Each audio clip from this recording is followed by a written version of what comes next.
Pada 30 September yang lalu bertempat di Melur and Time News Central Kuala Lumpur, telah berlangsungnya sidang media bagi Festival of ASEAN Cultural Expression 2015 yang akan diadakan bermula 15 hingga 20 Oktober di Centre Court News Centre Kuala Lumpur. Festival yang akan berlangsung selama 6 hari ini akan melibatkan 10 negara ASEAN. Ini merupakan salah satu projek flagship di bawah ASEAN CCI, di mana kita mendapat peruntukan daripada pihak ASEAN untuk kita menganjurkan program kita punya Festival of Cultural Expression ini untuk 2015.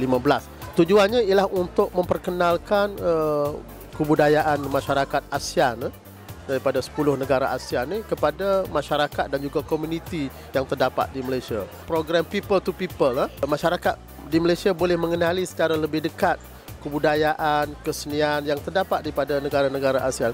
Walaupun kita berada di satu region yang sama, di kawasan iklim tropika, tetapi oleh kerana sejarahnya berbeza, budayanya berbeza, kepercayaan yang berbeza, menyebabkan kebudayaan dia agak berbeza dan agak unik. Festival of ASEAN Cultural Expressions 2015 ini merupakan anjuran Jabatan Kebudayaan dan Kesenian Negara JKKN dengan kerjasama Kementerian Pelancongan dan Kebudayaan Malaysia dan ASEAN Committee for Culture and Information. Festival berkonsepkan perkampungan ASEAN yang akan mempersembahkan 3 bidang seni iaitu seni persembahan ASEAN, permainan tradisional ASEAN, seni visual dan kraftangan ASEAN. Antara pengisian aktiviti yang akan dijalankan sepanjang fest ini berlangsung adalah seperti seni persembahan, permainan tradisional, seni visual dan juga craft daripada negara-negara ASEAN yang telah turut serta dalam fest pada kali ini. Dan apa yang lebih menarik sekali adalah kita bukan sahaja dapat melihat tetapi kita boleh turut serta bermain permainan tradisional.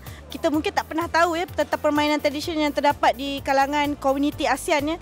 Ini adalah satu peluang yang amat menarik untuk kita mengeratkan lagi pengetahuan kita ataupun mengeratkan juga silaturahim di kalangan komuniti ASEAN. Dalam kalangan komuniti ASEAN, ini adalah peluang yang terbaik. Hanya datang ke NU Central dan kita dapat lihat pelbagai aktiviti seni budaya bukan sahaja dari Malaysia tetapi daripada negara-negara ASEAN. Jadi tak perlu kita jalan jauh-jauh dalam keadaan yang berjerebu ini. Kita datang saja ke NU Central dan kita nikmati bersama orang kata pelbagai aktiviti seni budaya. Dan di samping itu juga kita ada perkongsian video di mana kita minta semua orang ramai boleh turut serta untuk menghantar video, rakam sendiri aksi anda tentang apa saja anda rasa dalam komuniti ASEAN dan komen dan juga like serta apa orang kata kita kongsikan apa itu kita promosikan Fest 2015 di laman Facebook rasmi Fest 2015. Assalamualaikum. Turut hadir memeriahkan sidang media Fest 2015 antaranya Equal Academy Fantasia yang mendedangkan 2 buah lagu dalam dialek Tagalog dan Siam. Tidak ketinggalan, para tetamu turut dihiburkan oleh persembahan Azizul Hakim dan Azmira yang merupakan bekas juara bintang asli kebangsaan.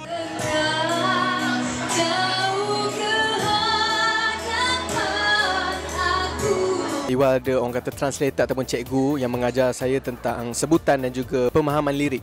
Jadi orang kata saya dah menyanyi semenjak umur saya 2 tahun. Jadi banyak benda-benda saya dah belajar lagu-lagu bahasa-bahasa asing. Mula-mula kita start lah bahasa Spanish. Jadi bila orang tengok saya boleh nyanyi lagu Spanish, orang minta lagu Jepun lah. Ini lagu Jepun sampailah 5 bahasa, 10 bahasa, sampailah 16 bahasa. Jadi kesinambungan tu saya nampak amat-amat orang kata bagi kesan yang positif pada saya lah. Amat suka adalah Tamil. Taimane vanakkam uyirulla varakum serende kaattiruvum.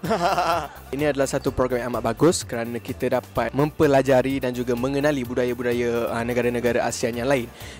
Dan macam saya sendiri sebagai penyanyi, ini adalah tanggungjawab sosial saya seperti saya boleh menyanyikan bahasa-bahasa mereka. Jadi saya rasa ini mungkin sebuah tangan daripada saya sendiri, orang kata boleh bagi mengembirakan hati-hati yang orang-orang yang mendengar, pengunjung yang hadir. Mari kita beramai-ramai datang ke Festival of Asian Cultural Expression pada 15 hingga 20 Oktober 2015. Jangan lupa datang ke NU Central di News Central untuk menyaksikan pelbagai aktiviti-aktiviti menarik yang disajikan. Hai, saya Iwal dan saya ingin menjemput anda semua datang ke Festival of ASEAN Culture 2015 yang akan berlangsung pada 15 hingga 20 Oktober 2015 di News Central. Jom datang ramai-ramai.